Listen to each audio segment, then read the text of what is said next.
लेते हैं कि लोग नहीं लेते। मैं आपको बताना चाहूंगा, लोग सारा एक्शन भी लेते हैं, मेहनत भी कर रहे हैं, सुबह जाएंगे रात आएंगे, ऐसी की तैसी कराएंगे, सुबह से रात तक खूब मेहनत करेंगे, एक्शन भी लेंगे। सारा लोचा ना पोटेंशियल में है, ना एक्शन में है, ना रिजल्ट में है। खेल सारा का सारा जो बिगड़ता और बनता है, जिस टॉपिक पे मैं अभी आपसे बात कर रहा हूं पिछले कुछ समय से, वो है फॉर एग्जाम्पल, किसी कंपनी में दो लोग काम करते हैं, ए एंड बी। टारगेट दिया गया उनको कि आप दोनों को 10 CR का बिजनेस लाना है। एग्जांपल दे रहा हूं, कुछ भी आप एग्जांपल कोड कर सकते हैं।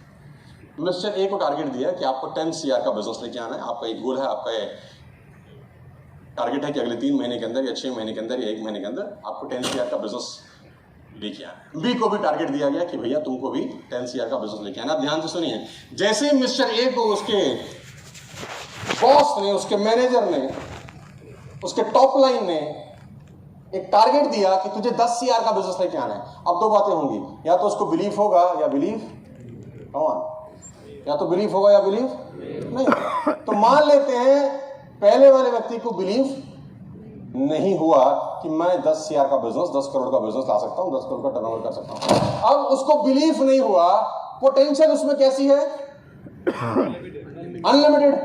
जब बिलीव नहीं होता और पोटेंशियल वैसी ही रहती है, एक्शन हमेशा लाउजी एक्शन होता है। एक्शन हमेशा लाउजी होता है, मन से नहीं होता, दिल से नहीं होता। 100 आउट ऑफ 100 जाके साला पंच नहीं मारता आदमी, क्योंकि साला बिगड़ी कहां से है? अब जब एक्शन लाउजी होगा तो रिजल्ट कैसे आएंगे? कैसे आएंगे? अब जब रिजल्ट लाउजी होंगे ना, तो उसका बिलीफ सिस्टम और सॉलिड हो जाता है। देखा, मैं तो कह ही रहा था नहीं होगा, मैंने तो कहा ही था। और उसको अपना थॉट प्रोसेस जबरदस्त लगता है कि मैं बिल्कुल ठीक आदमी हूं, सारा मेरा बॉस नालायक था जो ऐसा टारगेट पंच कर रहा है। उसका बिलीफ सिस्टम सॉलिड होता है। लेडीज एंड जेंटलमैन, जब बिलीफ सिस्टम उसका और सॉलिड होता है, पोटेंशियल तो अभी भी अनलिमिटेड है, अब एक्शन और लाउजी होते हैं। जब एक्शन और लाउजी होते हैं तो रिजल्ट्स और खराब आते हैं, और जब रिजल्ट और खराब होते हैं तो उसका बिलीफ सिस्टम और पावरफुल होता है। पक्का नहीं हो रहा, मैंने कहा ही था। ये फंसा पुअर सक्सेस साइकिल में। इसको मैं बोलता हूं पुअर सक्सेस साइकिल।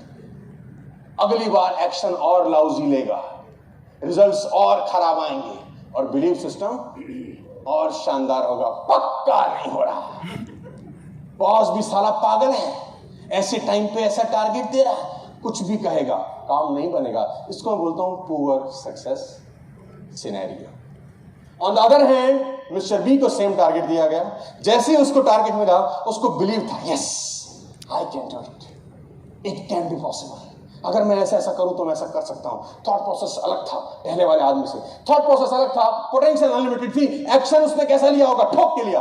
एक्शन ठोक के लिया, रिजल्ट कैसे है? रिजल्ट ठोक क्या है? बिलीफ सिस्टम कैसा हुआ? देखा, मैंने तो कहा ही था ये हो रहा है। अब जब बिलीफ सिस्टम अच्छा हुआ, पोटेंशियल अनलिमिटेड, दोबारा एक्शन कैसे लेगा? बाजार में जाएगा तो और ठोक के लेगा। जब दोबारा एक्शन ठोक के लेगा तो रिजल्ट्स और अच्छे आएंगे, उसका बिलीफ सिस्टम और पावरफुल होगा। पक्का हो रहा है यार। अब ये फंसा पुअर से रिच साइकिल में। पहले वाला आदमी कौन फंसा? Poor cycle. दूसरे वाला आदमी कहां फंसा? तो पोटेंशियल की गलती है ना, एक्शन में प्रॉब्लम है ना, रिजल्ट में प्रॉब्लम है ना, सारा खेल खराब करने वाला अगर कोई शब्द है, बिलीव था एडमंड हिलेरी को कि वो पहुंच जाएगा, बिलीव था सचिन तेंदुलकर को, रॉजर बेनिस्टर को, बिलीव था दशरथ मांझी को, इन सब लोगों को बिलीव, यस वी कैन। मुझे भी बिलीव था आज से 20-22 साल पहले कि मैं कर लूंगा यार, मैं कुछ तो कर ही लूंगा जीवन के अंदर यार। और खेल बदलना शुरू हुआ। धीरे धीरे आपके साथ मिरेकल होना शुरू हो जाते हैं। धीरे धीरे आपके साथ कुछ ऐसी चीजें होती हैं जिसको आपको खुद को लगता था कि शायद मेरे साथ नहीं हो सकता। बस एक चीज पकड़ के, वो है बिलीफ सिस्टम। समझाने की कोशिश करता हूं, दुनिया का सबसे बड़ा और मुश्किल काम है, इस पूरी दुनिया का सबसे मुश्किल काम है मेरे दोस्त, क्योंकि दुनिया नहीं करेगी तुम पे। Nobody will believe on you. कोई आप पे बिलीव नहीं करेगा। लोग तो मौका है, सांप सीढ़ी का खेल देखा है ना? तुम सीढ़ी से ऊपर जाओ, थोड़ी देर में कोई बैठा है सरफराज, तो काट के फिर नीचे भेजने के लिए। होता है। और ऊपर सबसे आखिरी में साला 99 पे बैठे हैं महाराज। तुम ऊपर जाओ सही, मेहनत करो सही, सीढ़ी चढ़ो सही, कोई ना कोई सरफराज इम्तिहान लेने के लिए तैयार है। लाइफ इज लाइक अ सांप सीढ़ी का खेल लेडीज एंड जेंटलमैन। खुद पर भरोसा बहुत इंपॉर्टेंट है। मैं अलग अलग प्रोग्राम्स में एक डेमोन्स्ट्रेशन करके आपको बहुत लोगों को समझाया है, आपको भी समझाने का प्रयास करता हूं कि बिलीफ सिस्टम कितना बड़ा रोल प्ले करता है। क्योंकि अगर हमने जड़ में पानी नहीं दिया तो पत्तों को हरा करने से पेड़ कभी हरे नहीं होते। Ladies and gentlemen, we need to water the roots, not on the fruits. तो जड़ है बिलीफ सिस्टम। शेर जंगल का राजा है गाइस, शेर जंगल का राजा है, अनडिस्प्यूटेड किंग है। क्या मैं ठीक कह रहा हूं? यस। सवाल यही है फिर से, क्या शेर जंगल में सबसे भारी जानवर होता है? नो। सबसे ऊंचा जानवर होता है? सबसे लंबा जानवर होता है? सबसे फुर्तीला होता है? सबसे चालाक होता है? क्या इन पांचों में से शेर में कोई क्वालिटी होती है? साला फिर भी राजा क्यों है? सबसे भारी जानवर कौन? Come on. एलिफेंट। सबसे ऊंचा जानवर कौन? Come on. जिराफ। सबसे तेज दौड़ने वाला कौन? तेंदुआ। सबसे चालाक कौन? इनमें से कोई क्वालिटी शेर में नहीं है, लेकिन सारा राजा फिर भी अनडिस्प्यूटेड। मैंने शेर से पूछा एक दिन, ऐसा क्यों? मुझे क्या बोला मैं आपको बताता। बोला मुझे लगता है मैं राजा हूं, बस मैं राजा हूं, मुझे लगता है मैं राजा हूं। बिलीफ सिस्टम का बाय प्रोडक्ट क्या है? जब आपको बिलीफ होता है ना तो उसका एक बाय प्रोडक्ट है। ये बिलीफ आपके एटीट्यूड में झलकना शुरू करता है। ये बिलीफ आपके एटीट्यूड में, जब सहवाग को बिलीफ हो गया ना कि तेंदुलकर ठोक सकता है तो मैं भी ठोक सकता हूं, तो सारा एक पिच पे भी राजा की तरह जाता, तेरी आज तो बताता हूं। जब अंदर से बिलीफ होता है तो एटीट्यूड चेंज होता है। लेडीज एंड जेंटलमैन, याद करिए, ध्यान रखिए, जिस दिन तुमने नया शर्ट पहना होगा साला तुम्हारा चाल बदल जाता है। तुम्हारा एटीट्यूड में 2000 रुपए की शर्ट एक रोल प्ले कर जाता है। मारो गोली शर्ट को साला, जिस दिन तुमने नया अंडरवियर पहनते हो ना उस दिन साला चाल चेंज रहता है तुम्हारा, एटीट्यूड में आता है। आपके बात करने का लहजा बदल जाता है। यू नो, आप घड़ी जिस दिन पहनते हैं, हाँ आज तो, और गलती किस दिन फेशियल करा के निकले हो बाजार, साला राउंड डालो पूरे हिंदुस्तान को तुम उस दिन। एटीट्यूड चेंज होता है लेडीज एंड जेंटलमैन। तो शेर को बिलीफ जब है कि मैं राजा हूं तो उसके एटीट्यूड में झलकना शुरू होता है। होता क्या है? शेर जंगल से गुजरा और सामने उसने हाथी को देखा। शेर ने हाथी देखा, हाथी ने शेर देखा, दोनों के दिमाग में कुछ आया। शेर के दिमाग में आया लंच, उसके दिमाग में पहले थॉट ही यही आया कि मैं इसको खाऊंगा। और हाथी ने जैसे ही शेर को देखा, हाथी के दिमाग में आया ईटर, ये साला मुझको खाएगा। Thought process, belief system plays a major role in your life ladies and gentlemen. और जैसा थॉट है वैसा एक्टिविटी होती है। अब शेर को जब पता है कि मैं खाऊंगा तो वो अटैक करता है, और हाथी को पता है कि मैं शिकार हूं तो वो डिफेंस करता है। लेकिन अगर मैं आपको बता दूं, हाथी शेर के ऊपर ऐसे पंजा रख दे, साला शेर उठ नहीं सकता। वो सूंड में लपेट के फेंके तो 100 फीट दूर जाएंगे महाराज। लेकिन गड़बड़ कहां हो रही है? बिलीफ। मैं आपको बता देता हूं सर, इस ऑडिटोरियम के पास 50 हाथी निकल जाएं तो मैं टट्टू फर्क नहीं पड़ेगा। एक शेर आ जाए बस, तुम्हारी फट के हाथ में आ जाए, तुम चटकनियां लगाओगे, इसकी बंद करो रे साला इसको, ये यस इज पॉसिबल बाद में देखेंगे। बोला हमारा इम्पॉसिबल होता नहीं तो आज 100 हाथी निकल जाएं तुमको कोई फर्क नहीं पड़ता। एक शेर महाराज की अफवाह फैल जाएगी सूरत में संजीव कुमार ऑडिटोरियम के आसपास पाया गया है, सारा सांसें रुक जाती हैं लोगों की। This is called the belief system ladies and gentleman. उसको बिलीव है कि मैं राजा है नहीं, ना वो ताकत है, और वो एक्ट करता है बस। तो लेडीज एंड जेंटलमैन, मैं फिर आपको बताना चाहता हूं, सारा का सारा खेल एक्टिविटी का है। एक्टिविटी तब होती है जब एटीट्यूड बेटर होता है। एटीट्यूड तब बेटर होता है जब बिलीव सिस्टम अच्छा होता है। मेरे पास इस बात पे, इस टॉपिक को समझाने के लिए कम से कम 6 घंटे और होते तो मैं इसको और डिग करता, क्योंकि जितना अंदर नीचे उतरेंगे समुद्र में मोती उतना निकलता है। मेरे पास समय बहुत कम है, तो सरफेस बात करना ज्यादा इंपॉर्टेंट है आज, कि हम सिर्फ ऊपरी ऊपरी बात करें और आपको मोटा मोटा समझा सकें। इतना समझ में आ रहा है तो बोलिए हाँ। Are you getting my point? Someone let loud and clear है। यस। मजा आ रहा है कि नहीं आ रहा? यस। और तुम मजे नहीं आए हो वहां से? बढ़िया। तो सारा का सारा खेल बिलीफ सिस्टम का है, पॉजिटिविटी का है। मैं आपको बताना चाहता हूं दोस्त, इन 1995 मेरी लाइफ एक खुली किताब है। बहुत कुछ आप सीख सकते हैं मुझे से लल्लू आदमी से। मुझे एक लड़की से मोहब्बत हो गई। अरे इसमें ऐसी कोई गलत बात नहीं है, और हमारे टाइम में सिर्फ मोहब्बत ही होती थी। हम जिस मॉडल के हैं आजकल, मोहब्बत के साथ बहुत कुछ होता है। ज्यादा डिटेल में समझाने को मत बोलना मुझको। तो गाइस, 1995 में हमको एक लड़की से मोहब्बत हो गई।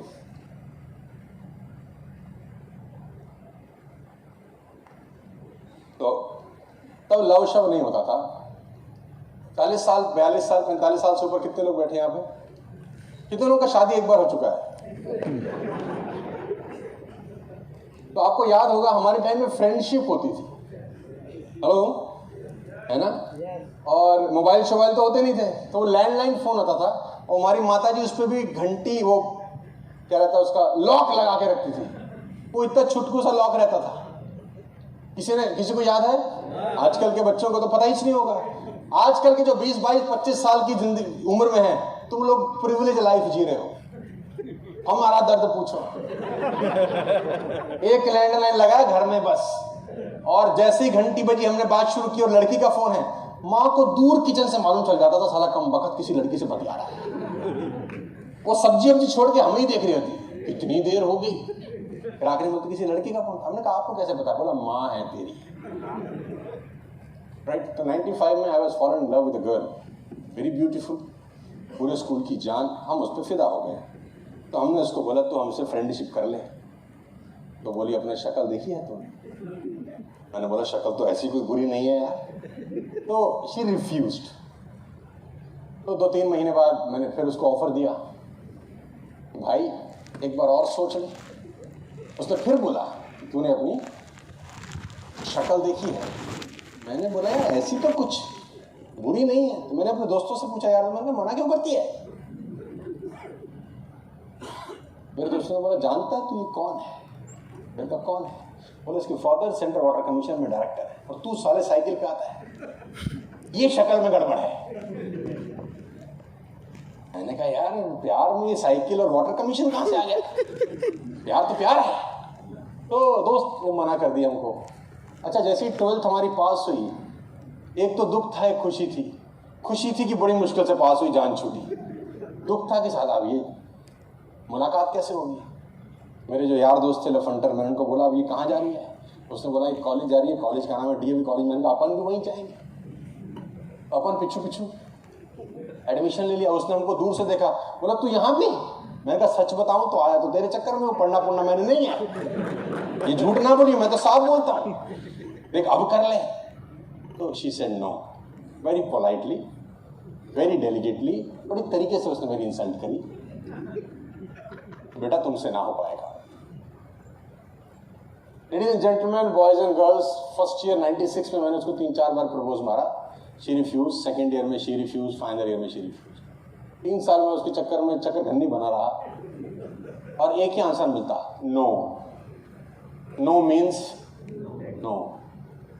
मैंने कहा यार ये तो बड़ा पंगा है यार। ये तो मैंने उसको 3-4 बार पूछा। मैंने कहा भाई तकलीफ बता, एक दिन तो तूने शादी करनी है, और किसी आदमी से ही करेगी, लड़की से तो करेगी नहीं, तो मेरे में कमी क्या है? तो उसने बोला अपनी शक्ल देखिए। साहब बड़ी मुसीबत, बड़ी मुश्किल से ग्रेजुएशन करके बाहर निकले, अब सारा दोहरी मुसीबत। अब मैंने अब दोस्तों से पूछा अब क्या करें?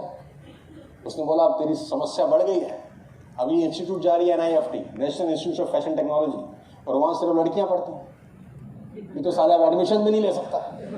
मैंने कहा साला ये और फंसे आ जाऊं। अच्छा, वो कहते हैं ना जिसका कोई नहीं उसका खुदा है यारो। तो NIFT साउथ एक्स में, साउथ दिल्ली के अंदर इंस्टीट्यूट के सामने चाय की टपड़ी वाला टपड़ी लगाता था। भगवान ने हमारे लिए उसको शायद रखा होगा, हमारे ऐसे आशिकों के लिए। तो हम वहां पर पहुंचे थे, उसके इंस्टीट्यूट के बड़े चक्कर लगाए हमने भाई साहब। आंसर वही था, तूने अपनी शक्ल देखी। अच्छा, मेरा एटीट्यूड बड़ा गजब था, लेकिन तब भी वो एटीट्यूड ही फायदा दे रहा है आज तक। हमने कहा था पीछे पड़ जाओ, छोड़ो मत। तो बड़े चक्कर लगाए सर। 98 में ग्रेजुएशन हुई, 99 में भी चक्कर लगाए, 2000 में भी लगाए, 2001 में भी लगाए। अब मुसीबत ऐसी कि NIFT खत्म हो गया, अब क्या करें। तो 95 से लेकर गाइस 96, 97, 98, 99, 2001, 2002, 3, 4, 5, 2005 तक मैं लट्टू बन के घूमता रहा और मुझे घुमाती रही। लेकिन आपकी जानकारी के लिए मैं बताना चाहता हूं, आज वो मेरे 2 बच्चों की मां है। तो एटीट्यूड का जब बिलीव था ये अपन बता लेंगे यार। तो मेरे दोस्त मुझे बोलते थे साला इतना तुझे मना करते तू भागता है, तेरे को शर्म नहीं आती, इतनी इंसल्ट तेरी हो चुकी है। मैंने बोला हर ना हाँ की शुरुआत होती है बेटे, ये ना कर रही है एक दिन हाँ जरूर करेगी, तू लगा रहा है। तो अब she was in hospital 25 days with severe Covid. उसका CT स्कोर 23 out of 25 था। तो हालांकि बहुत खतरनाक स्थिति थी, लेकिन मैं मस्खरा आदमी, मैं उसको बोलता था तेरे को मेरी शक्ल देख रही है हॉस्पिटल में मुझे तू देख, मैं तुझे देखूंगा, याद है तुझे। So belief plays an very important role in our life. आप मेरे साथ हैं? तो मैं अगली स्लाइड पे आपको लेके जाना चाहता हूँ और समझाना चाहता हूँ कि क्या क्या चीजें आपके हमारी लाइफ में इम्पैक्ट डालती हैं, रोल प्ले करती हैं। कम ऑन, सबसे इंपॉर्टेंट चीज है मेरी जिंदगी की। Repeat after me.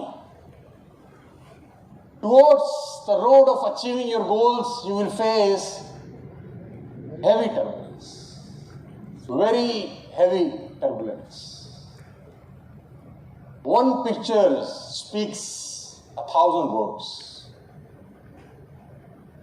Are you ready for the challenge? जिस दिन आपको बिलीव हुआ अपने ऊपर, yes, I'll do it, सबसे बड़ी प्रॉब्लम आपकी जिंदगी में ये आने वाली है, you will feel heavy turbulences. Pilot बोलता है ना, we are reaching on the heights, ladies and gentlemen, fasten your seat belts, maybe you feel some heavy turbulence. बोलता है कि नहीं बोलता? कि जब आप हाइट पे जाते हैं, हाइट पे जाना चाहते हैं, तो हेवी टर्बुलेंस आपको जिंदगी में फील होती है। हनुमान जी ने जब लंका की तरफ यात्रा शुरू करी, श्री हनुमान जी ने जब लंका की तरफ यात्रा शुरू करी, तो टर्बुलेंस आनी शुरू हुई। देखो, मैं इसको प्रकृति का ट्रायल बोलता हूं हमेशा। प्रकृति इम्तिहान लेती है। सफलता की यात्रा में पहली जंग कुदरत के साथ होती है। तो जब पहली फ्लाइट टेक ऑफ हुई श्री हनुमान जी की ऑन दैट पर्टिकुलर टाइम, तो सफलता का जो गुरु मंत्र है, प्रकृति का जो ट्रायल है, वो स्टार्ट हुआ। मायाएं रची जाने लगी, प्रपंच होने लगे कि कैसे भी करके इस बानर को रोका जाए कि ये लंका न जा सके। 1998 जब मैंने ग्रेजुएशन करके मैं अपने घर आया, अपने फादर साहब से मिला, तो मैंने उनको एक एनवलप दिया जो मेरी डिग्री थी। मुझे आज भी अच्छे से याद है, 22-23 साल पुरानी बात है। बहुत मुश्किल से मेरा ग्रेजुएशन हुआ। तो मैंने फादर साहब को बोला आज हम बहुत खुश हैं, आप भी खुश हैं, यकीनन ये हमारा आपको गिफ्ट है ना, तो आप भी हमको कुछ गिफ्ट दीजिए। तो मेरे फादर बोला वाई नॉट। वो अंदर गए, अलमीरा में से एक एनवलप ला के हमको दिए, बोला ये हमारी तरफ से तुझको तोहफा है। अब हम वो एनवलप देखें, हमारी तो सिट्टी पिट्टी गुम हो गई। हमने वापस उन्हीं को दे दिया। मैंने कहा ये क्या मुसीबत है, ये क्या है? बोला we have a loan of 3 lakh rupees and you have to pay. In 1998, 24-25 years back, जिंदगी में पहली बार समझ में आई थी टर्बुलेंस तो तेरी शुरू होगी जीवन में। 3 लाख रुपए लोन के साथ अपना करियर स्टार्ट किया मैंने। मैं आपको फिर बताना चाहता हूं दोस्त कि आसान कुछ भी नहीं होता है। आपको हर कदम पे टर्बुलेंस फेस करनी पड़ेगी। आप तैयार हैं उसके लिए? बढ़िया जिंदगी जा रही थी भगवान राम की, रात को मस्त सोए थे, सुबह उठा तो सब उजड़ गया। हेलो, कोई अच्छी जिंदगी थी, कोई गड़बड़ जिंदगी नहीं थी, मस्त जा रही थी। और टर्बुलेंस पैदा करने वाला कौन है जानते हैं? वही छह जो एग्जाम लेता है आपका हर दिन, देखता है कि मैं इसको जो देना चाहता हूं ये साला उसके लायक है या नहीं। हेलो, भगवान राम को जब वनवास हुआ तो उनकी मां ने नहीं दिया। मैं आपकी जानकारी के लिए बता दूं, आप पढ़ते होंगे ग्रंथ, अच्छे से पढ़िए। मां का तो खामखा नेगेटिव कैरेक्टर है, केकई का तो कोई रोल ही नहीं है। बेचारी मंथरा पे तो वैसे ही पहाड़ टूटा। इन दोनों ने बेचारियों ने कोई पाप नहीं किया, लेकिन फंस गए रडार में ये, क्योंकि इनका रोल कुछ ऐसा था। जिस दिन भगवान राम को अयोध्या का सम्राट घोषित किया जाने वाला था, किताबें, हमारा ग्रंथ हिंदू धर्म अगर आप पढ़ते हैं तो जरूर पढ़िए, लिखता है कि पूरे के पूरे इंद्र राज्य में, पूरे के पूरे भगवानों में खलबली मच गई कि ये क्या नाटक हो गया। हमको तो बोल के गए थे कि रावण मारने जा रहे हैं, ये तो ऐशो आराम की जिंदगी बिताएंगे, हमारा काम कौन करेगा? देवताओं से ज्यादा मतलबी कोई नहीं, इनको अपने मतलब की पड़ी थी। तो देवताओं ने, कहते हैं कि मां सरस्वती का आवाहन किया, मां सरस्वती प्रकट हुई। मां सरस्वती ने पूछा क्या चाहते हो? इन्होंने बोला बुद्धि फेर दो उसकी मां की और वो उसको वनवास भेज दे, बन जाएंगे, राक्षसों से लड़ेंगे, हमारा काम होगा। इसी काम के लिए तो गए हैं, एक बार राजा बन गए तो ये तो मस्त हो जाएंगे। तो मां सरस्वती नीचे आई और कैकेयी की बुद्धि फेर के चली गई, मंथरा की बुद्धि फेर के चली गई। उन दोनों को तो खामा खाई नेगेटिव किरदार मिल गया बेचारियों। वो कौन इम्तिहान ले रहा है जानते हैं? मैं फिर आपसे कहता हूं, बहुत ईमानदारी के साथ और बहुत दिल के साथ, जब भी आपकी लाइफ में टर्बुलेंस आए, किसी को दोष मत देना। आपका एग्जाम चल रहा है, आपका एग्जाम चल रहा है। वो देखना चाहता है कि तुमको जो संपदा, खुशियां, पैसा, नाम, शौहरत देना है, तुम उसके लायक हो या नहीं। मैं आपको बताना चाहता हूं, जब मैं एंटरप्रेन्योर्स मीट करता हूं तो मैं लोगों को यही समझाता हूं कि 50,000 रुपए की तनख्वाह भी किसी को दी जाती है तो साला इंटरव्यू होता है, उसका ठोका पीटा जाता है, उसको 2 लाख की सैलरी में ठोका जाता है कि इसके लायक है या नहीं। राउंड ऑफ इंटरव्यूज लिए जाते हैं। आप में से कोई संगीत का प्रेमी है? म्यूजिक, कभी आपने तबला खरीदा है? बेसुरा आता है बाजार से, तबला कभी सुर में नहीं आता, उसको ठोकते हैं साला, ऊपर से ठोकते हैं, नीचे से ठोकते हैं, खूब ठुकाई होती है, तब जाके सुर में बजता है। हेलो, कभी आप गिटार लाए हो, उसके कान मरोड़े जाते हैं, सुर में कभी नहीं आता। किसी की ठुकाई होती है, किसी के कान मरोड़े जाते हैं, सेटिंग की जाती है, तब जाके वो सुर में बजना शुरू होता है। Whenever you feel turbulences in your life, ladies and gentlemen, एक बात हमेशा ध्यान रखना कि तुम्हारा एग्जामिनेशन हो रहा है। 98 में मेरा एग्जाम हुआ, जब मैं घर गया और 3 लाख के लोन से मेरा करियर स्टार्ट हुआ। विराट कोहली का भगवान ने एग्जाम दिया कि उसके फादर की बॉडी उसके घर पे पड़ी है और उसके पास चॉइस है कि वो संस्कार करे अपने बाप का या दिल्ली कर्नाटका के बीच में रणजी मैच को खेले। और उसने चूज क्या किया? अपना कर्म भूमि। उसने चूज की अपनी कर्म भूमि। क्योंकि मैं हमेशा से कहता हूं, never mix your personal life with professional life. Hello, never ever in your life mix your personal and professional life. क्योंकि पायलट को सिखाया जाता है, जब वो केबिन में जाता है, कॉकपिट में जाता है, तो उसको एक लाइन पढ़ने को कही जाती है कि flying is a serious profession, do not bring your sorrows beyond this point. अपनी दुख तकलीफें साला इस केबिन के अंदर मत लेके आना। 300 लोगों की जिंदगियों का भार तेरे हाथ में है। तू घर में पत्नी से लड़के आया, अपने को मतलब नहीं है। तेरे घर में बच्चा तेरी बात नहीं मानता, अपने को मतलब नहीं है। Do not mix your personal and professional. अब आप सोचिए कि जिस आदमी की बॉडी घर में पड़ी है, उसके बेटे का मैच चल रहा है, उसकी माँ उसको रात को 2 बजे जगाती है। ये बात मजाक की है। हमारे यहाँ तो साला हल्का सा सर्दी बुखार हो जाए तो हम काम पे नहीं जाते। आज तबीयत ठीक नहीं, हम अपने काम की इंसल्ट कर रहे हैं, गाय जैसा कर रहे हैं। और जिस काम से आपका घर चलता है, मान सम्मान इज्जत मिलती है, उसको इज्जत नहीं देंगे तो काम इज्जत कभी नहीं देता। मैं आपको बताना चाहता हूं, तो उसके पास चॉइस थी साहब। रात को 2 बजे उसकी माता उसको जगा रही है, तेरे पिता चले गए। अब वो अपने कोच को फोन कर रहा है, राजकुमार शर्मा सिडनी में बैठा है, कि मैं क्या करूं। उसने बोला चॉइस तेरी है विराट, जीवन में मौके बार बार नहीं मिलते, चॉइस तेरी है, अभी नहीं तो कभी नहीं। और देखिए, मैं उसके दिल का जिगरे का साला कायल हो गया। क्या डिसीजन लिया उसने अपनी जिंदगी में। वो अपने बाप की बॉडी छोड़ के साला फिरोजशाह कोटला मैच खेलने चला। क्या एक आम आदमी ऐसा कर सकता है? साला दुनिया ही मार डालेगी। तुझे शर्म नहीं आती? तेरे को पैसा ज्यादा प्यारा हो गया है, बाप मरा पड़ा घर पड़ा है। लेकिन नहीं, उसको क्यों आज कैप्टन नहीं होना चाहिए? क्यों दौलत उसके कदमों में नहीं होनी चाहिए? क्यों शौहरत उसको चूमना नहीं चाहिए? वो डिजर्व करता है, क्योंकि उसने अपने कर्म को, अपने प्रोफेशनल लाइफ को पर्सनल लाइफ से कहीं ज्यादा इज्जत दिया। अरुणिमा सिन्हा का एक पैर कट गया, रविंद्र जैन को भगवान ने अंधा बनाया, बीथोवन को कान नहीं दिए, सुन नहीं सकता, फ्रैंकलिन रूजवेल्ट पोलियो से ग्रस्त थे, यूएस के प्रेसिडेंट बने। न जाने भगवान ने कितनी ट्रेजेडीज की लोगों के साथ। ये इम्तिहान है दोस्त। मैं आपको फिर कहना चाहता हूं, 4 मई 2021, आज से 2.5 महीने पहले, I lost my father just 2.5 months बैक। He was 69 only, no medical disease at all. On 22nd of April we all test positive. मेरे घर में सारे लोगों को कोविड हो गया। Me, my wife, my daughter, mother, father, my चाचा जी, माई चाची जी, उनकी दोनों बेटियां, 10 people in the same house suffering with COVID-19. 27th April, we admitted my father to the hospital. 27th April. 2nd May, I admitted my sister-in-law to the hospital. She was staying with me as well. She was 46.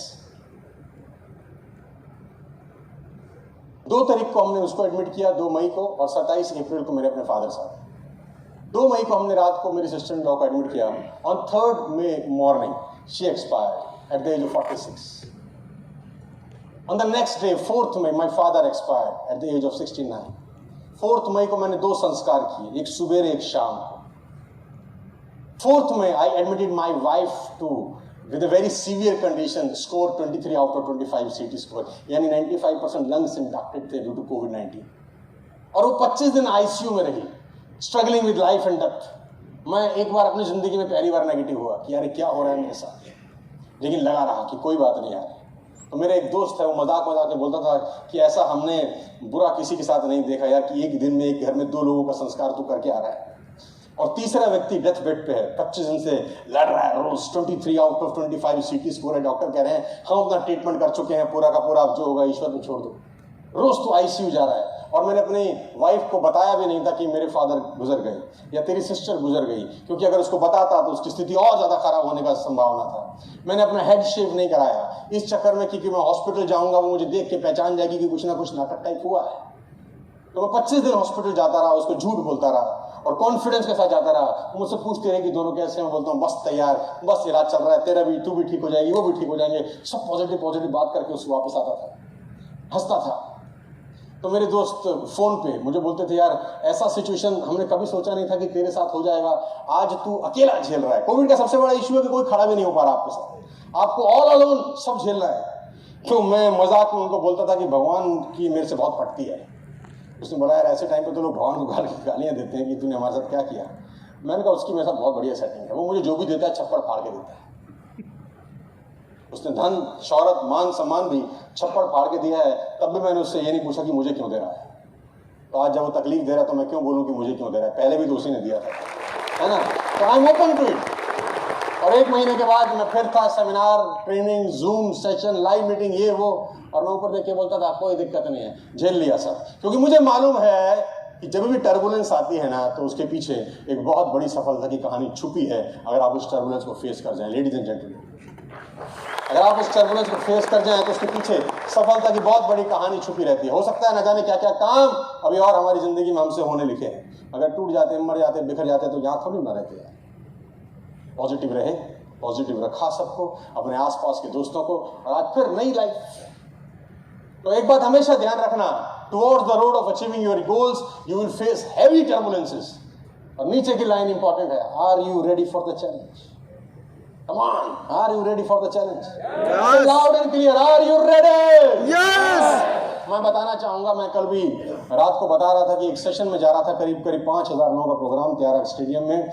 मेरा driver गाड़ी चला रहा था, कभी कभी Google map आपको गलत रास्ते से ले जाता है। हाँ, वो छोटी छोटी गली में आपको कभी कभी घुसा देता है।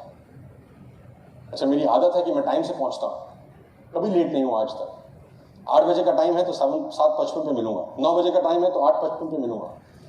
मेरी लाइफ में डिसिप्लिन बहुत बड़ा रोल प्ले करता है। मैं कहता हूं जिस आदमी को टाइम की कदर नहीं है वो जिंदगी में कभी कुछ नहीं कर सकता। ट्रैफिक लेट था, निकलते हुए लेट हो गया, रास्ते में ट्रैफिक बहुत था। ये सब नालायक लोगों के बहानेबाजी है। मुझे ट्रैफिक दिल्ली में मिलता है, मैं हमेशा टाइम पे पहुंचता हूँ। मेरे घर में इशू होते हैं, मैं हमेशा टाइम पे पहुंचता हूँ। मेरी तबीयत खराब होती है, या तो नहीं पहुंचूंगा, अगर पहुंच रहा हूं तो टाइम से पहुंचूंगा। दैट्स इट, फंडा इज वेरी क्लियर। तो मैं उस गलियों में घुसा, तो मेरा ऑब्सेशन था। तो मैंने ड्राइवर को बोला, यार तूने कहाँ घुसा दिया यार, ये छोटी छोटी गलियां, रिक्शा आ रहा है, साइकिल आ रही है, चौक होगी पूरी की पूरी रोड, हमने को पहुंचना है यार, तेरे को पता है। उसने बोला, भैया ये तो गूगल मैडम ले गई अपने को। कभी कभी गूगल मैडम भी साला भगवान के रूप में आती हैं।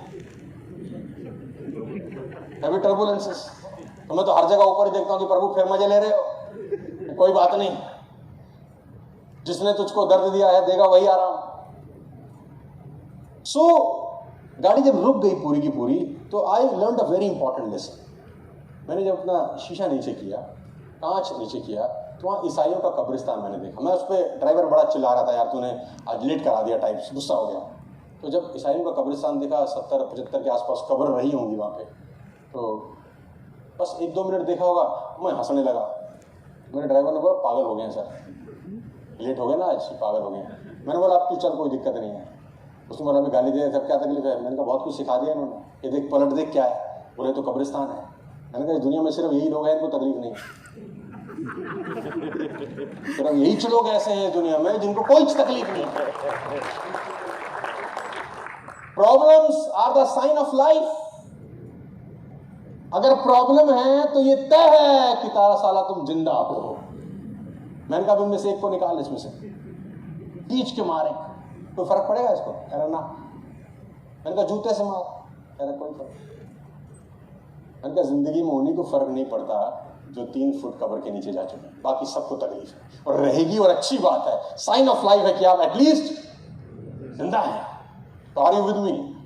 Are you with me? Yes. आप तैयार हैं कि नहीं है उस चैलेंज को फेस करने के लिए? आप अपने बिजनेस में, अपने जॉब के अंदर, अपने किसी भी काम को करने के लिए जाएंगे, यू विल फेल हैवी। घबराने का जरूरत नहीं है। एक कदम और आपको लेके चलूंगा। Not only the financial game, what they make of achieving them. ये सबसे ज्यादा इंपॉर्टेंट स्लाइड है मेरी लाइफ के अंदर। न्यूजीलैंड में मेरे एक दोस्त के चचा जी रहते थे, वो दिल्ली आए, 1999-2000 की बात होगी अगर मैं गलत नहीं कह रहा। तो मैं स्ट्रगल करता था उस दौर में, उस जमाने के अंदर। मैंने उन चचा जी से पूछा एक दिन, वन फाइन मॉर्निंग, कि मैं जिंदगी में बहुत परेशान हूँ चचा जी। मेरे दोस्त तो बड़े वेल ऑफ चचा थे, तो कुछ कर नहीं पा रहा यार, मेहनत तो बड़ी कर रहा हूँ लेकिन मेरे साथ कुछ हो नहीं रहा, मुझे समझ में नहीं आ रहा कि मेरी प्रॉब्लम क्या है। और कभी कभी आपको एक कोच और एक मेंटर की बहुत ज़रूरत होती है कि नहीं? You need a right mentor, right coach sometimes, कि वो आपको रास्ता दिखा सके। कभी कभी आप गलत डायरेक्शन में भी मेहनत कर रहे होते हैं।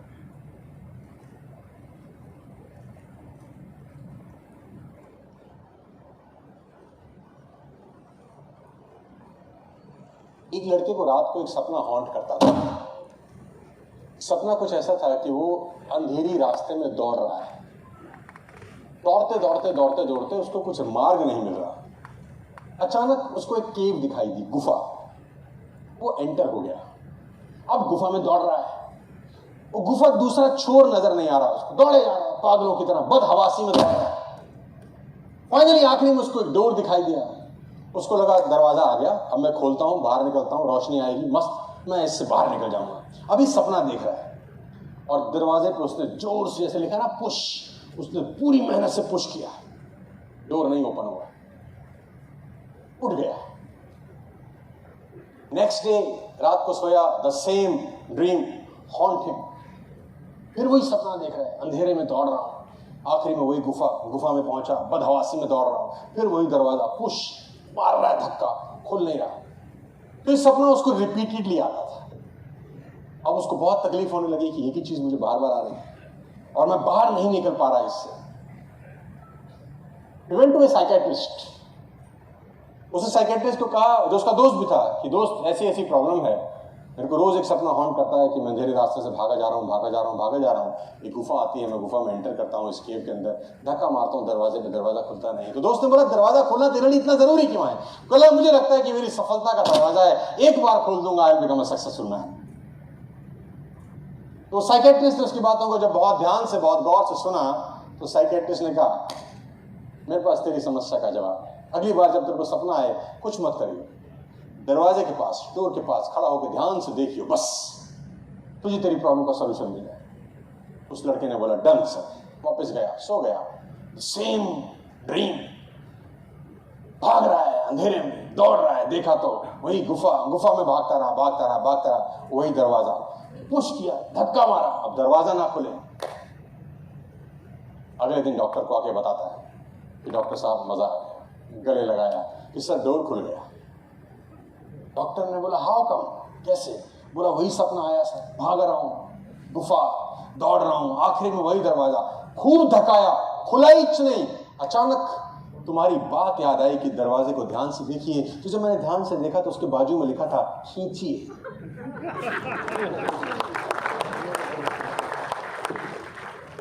I simply pull. Sometimes we all are forcing ourselves in a wrong direction. That's it. We are working hard, we are taking action, but sometimes forcing in a wrong direction. We need some mentor who change the set of the sail. Are you getting my point? So that particular great morning in South Delhi, मेरे चाचा जी, मेरे दोस्त के चाचा जी New Zealand से आते थे। मैंने उनको बोला कि सर मैं कुछ कर नहीं पा रहा, तो उन्होंने बड़े मासूम से मुझे एक सवाल पूछा, 22-23 साल पुरानी बात है। तो show me your list of goal my son. अच्छा, हमारी जिंदगी में लिस्ट ऑफ गोल क्या है साला, अपन को क्या पता, ये कौन सी बला होती है? लिस्ट ऑफ गोल क्या है चचा, ये तो हम पे नहीं है। उसने बोला तेरी स्कूटर तेरी बाइक में होगी, तेरी कार में होगी। मैंने कहा ना स्कूटर में है, ना बाइक में है, ना कार में है। बोला घर में होगी। मैंने कहा घर में भी नहीं है। तो उन्होंने मेरे कंधे पे हाथ रखा, मुझे बोला बुरा मत मानना, I can assure, I can challenge you कि तेरे अकाउंट में 5 लाख रुपए नहीं होंगे। मैंने कहा ये कौन सा अर्थशास्त्र है? बोला तेरे अकाउंट में 5 लाख है।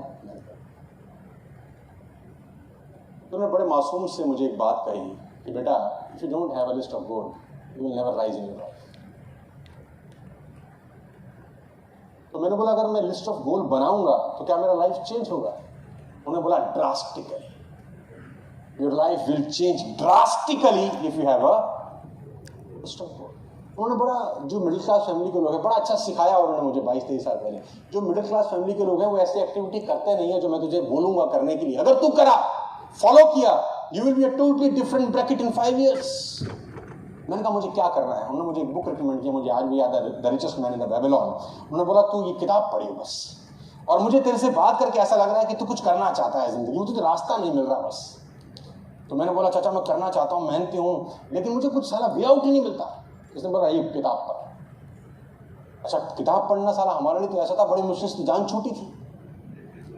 अच्छा, richest man in the Babylon, Carlson की किताब, साला वो अंग्रेजी समझना है हमको।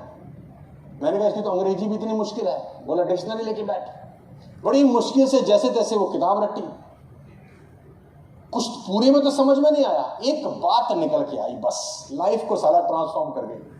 अभी कहते हैं गीता, रामायण, कुरान पूरी पढ़ने की जरूरत नहीं, एक लाइन जिंदगी चेंज कर देती है। हेलो, तो उस लाइन बड़ी गजब थी कि आप जो जिंदगी में चाहते हैं, और देखो मजे की बात क्या है मेरे दोस्त, एक आदमी हाईली सक्सेसफुल है, मल्टी मिलियनियर बिलियनियर है, अरबोंपति आदमी है, 70 साल की उम्र में वो अपने तजुर्बे से एक किताब लिखता है जिसकी कीमत 200 रुपए है। साला हम नहीं खरीदते।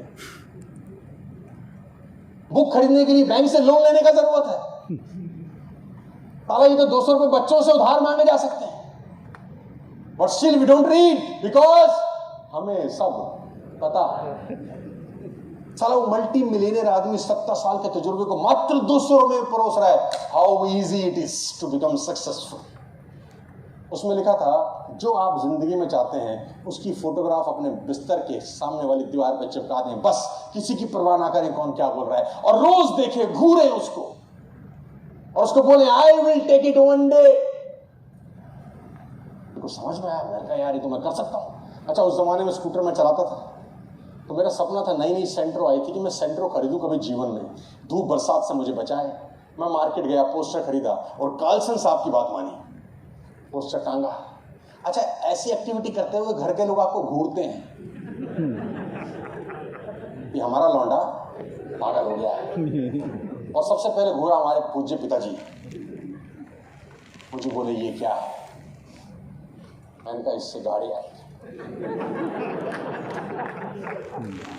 सबसे पहला विरोध कहाँ होता है? घर में।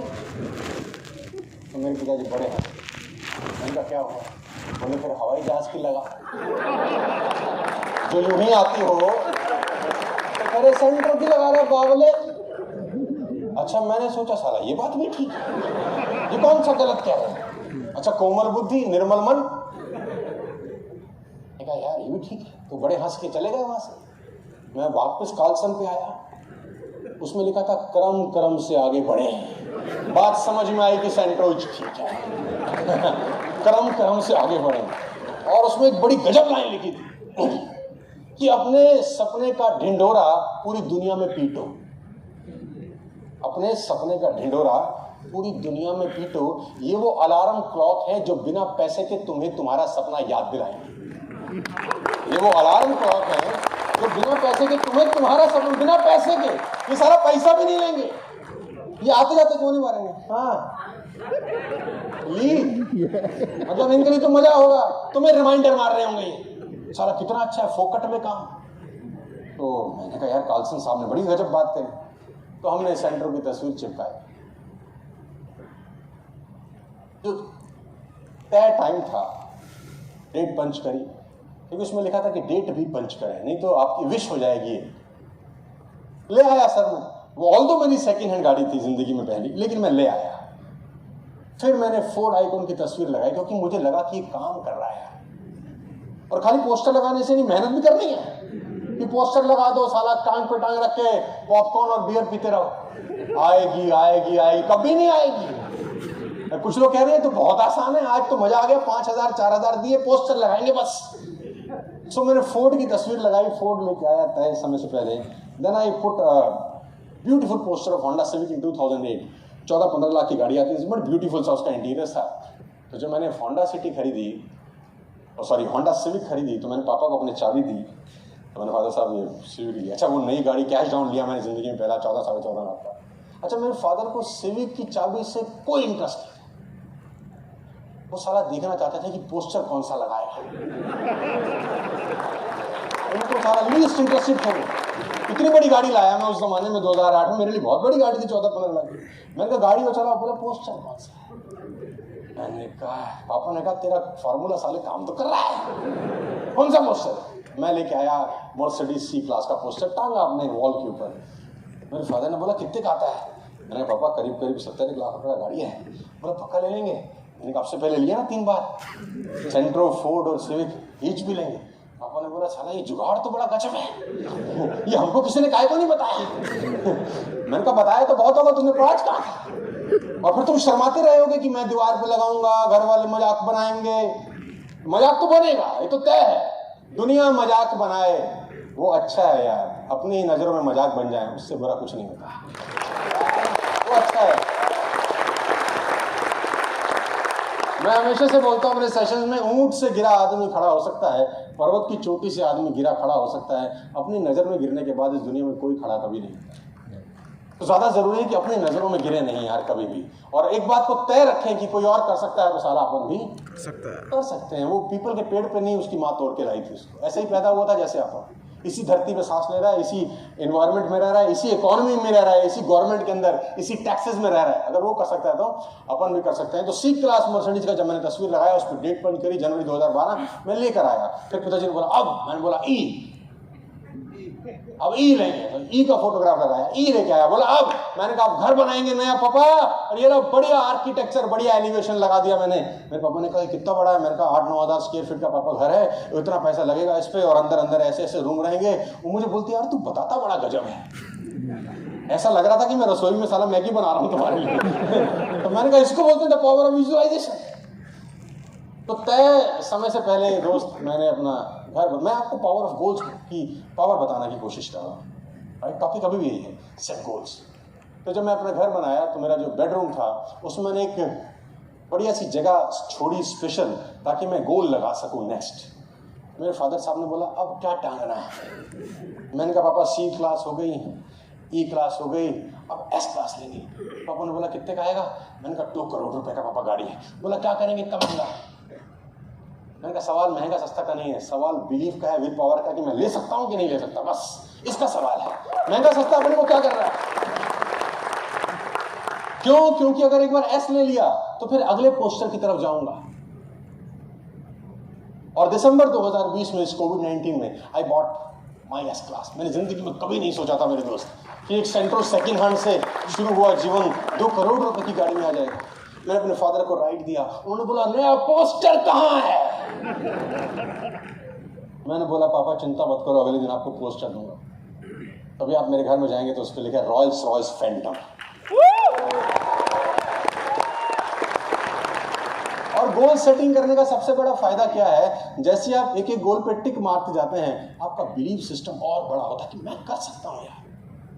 और मैं आपकी जानकारी के लिए बता दूं, छोटे से छोटा STG LTG 2 तरह के गोल होते हैं, short term goals, long term goals. Short term goals लिखिए, घड़ी का लिखिए साला, मोबाइल फोन का लिखिए, जूते का लिखिए, बढ़िया जगह सैलून में साला हेयर कट कराने का लिखिए, बड़ी जगह पार्लर में जाके अपना मेकअप कराने का, छोटे छोटे लिखिए। मजा लिखने में नहीं है, मजा उनको टिक करने में है।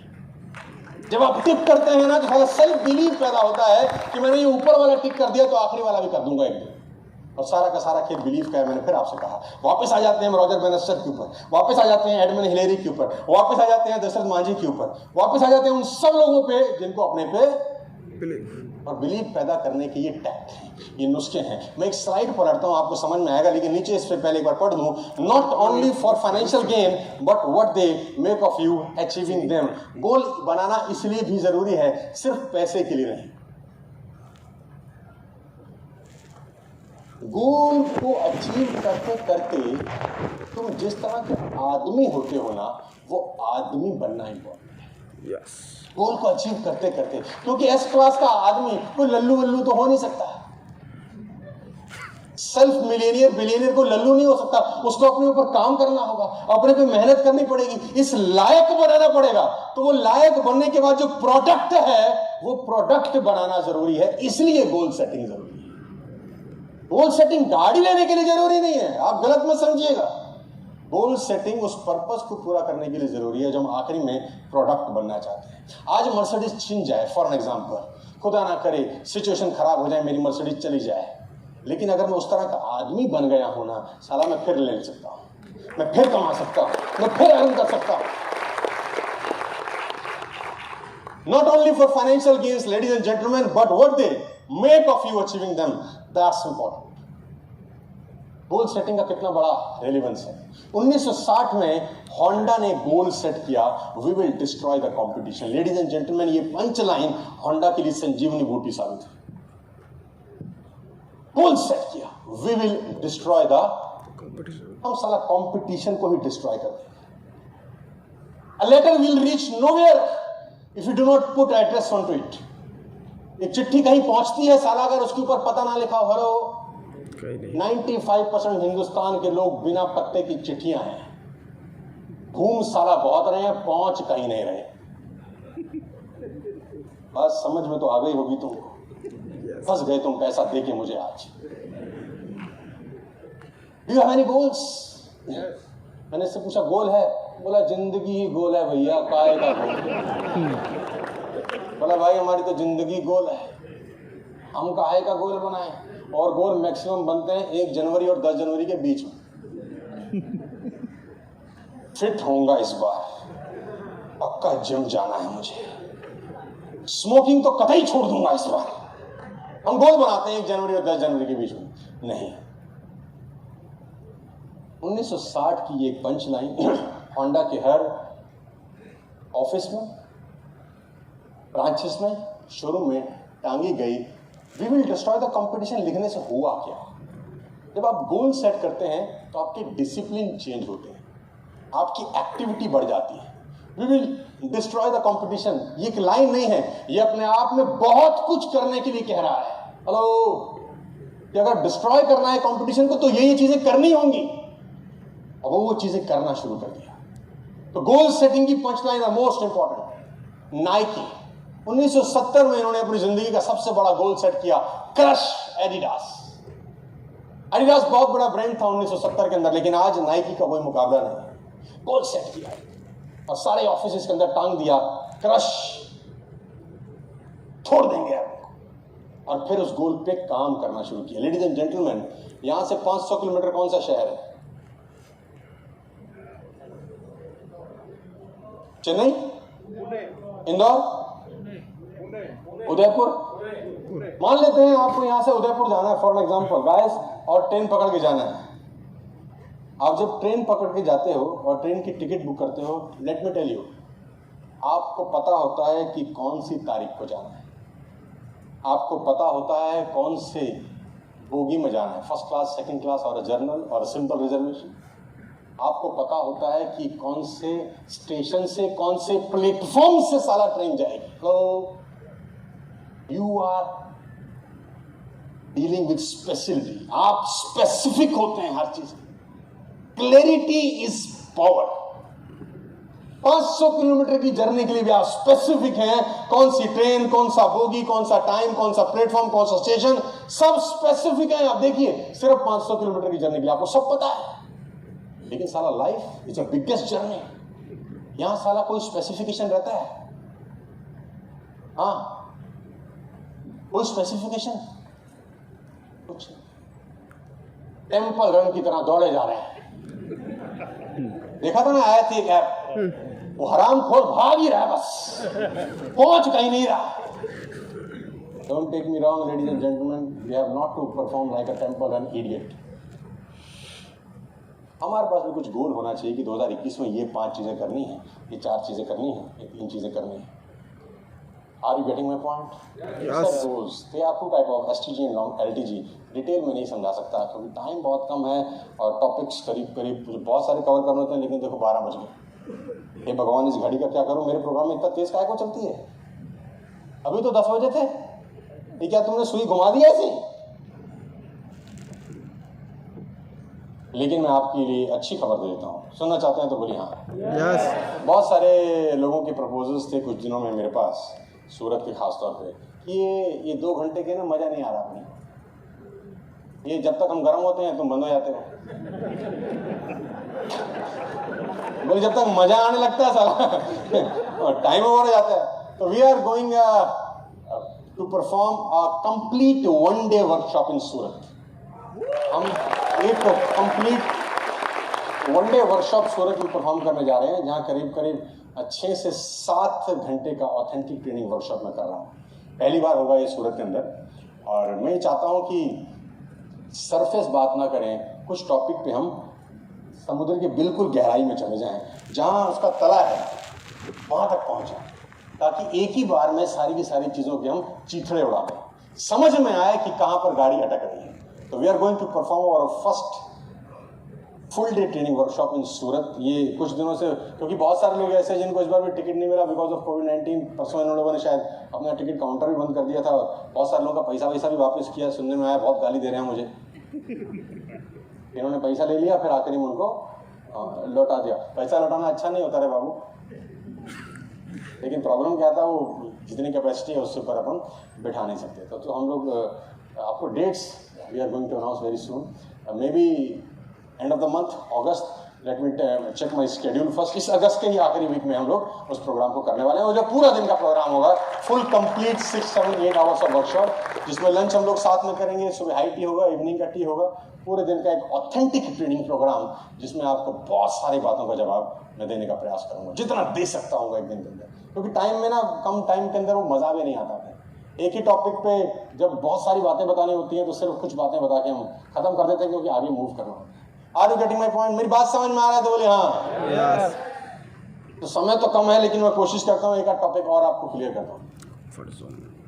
The most important topic of my life, comfort zone. 4 तरह के जोन है, comfort, fear, learning and growth. आप इस प्रोसेस से गुजरते हैं, यहाँ तक पहुंचते हैं। सबसे पहला जो जोन है जिसमें 95% लोग रहते हैं, जिसको बोलते हैं कंफर्ट।